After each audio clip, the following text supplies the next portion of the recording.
নমস্কার, আপনারা দেখছেন সোয়ান নিউজ। আমি আপনাদের হোস্ট অর্পিতা পাত্র। চলুন জেনে নেওয়া যাক আজকের বিশেষ কিছু খবর। আজকের প্রথম খবর, সোনাম ওয়াংচুকের অনশনের ঘটনাকে কেন্দ্র করে লাদাখের সমাজকর্মী সোনাম ওয়াংচুকের অনশনের জেরে তার 8.5 কেজি ওজন কমেছে বলে দাবি এবং এই ঘটনায় দিল্লি হাইকোর্ট কেন্দ্র ও দিল্লি সরকারকে নোটিশ পাঠিয়েছে বলে জানা যাচ্ছে।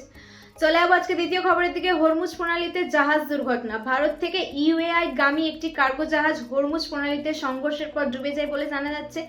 তবে 23 জন নাবিককে নিরাপদে উদ্ধার করা হয়েছে বলে জানা যাচ্ছে। চলে যাচ্ছে আজকে তৃতীয় খবরের দিকে। মমতা বন্দ্যোপাধ্যায়ের বিজেপিকে আক্রমণ।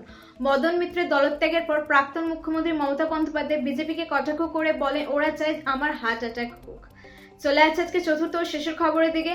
শেখ হাসিনা প্রসঙ্গে ভারতের অবস্থান। শেখ হাসিনা বাংলাদেশে ফেরার মন্তব্যের পর ভারত জানিয়েছে যে তাদের অবস্থানে কোনো পরিবর্তন নেই, তবে প্রত্যর্পণের বিষয়টি আইন অনুযায়ী বিবেচনা করা হবে।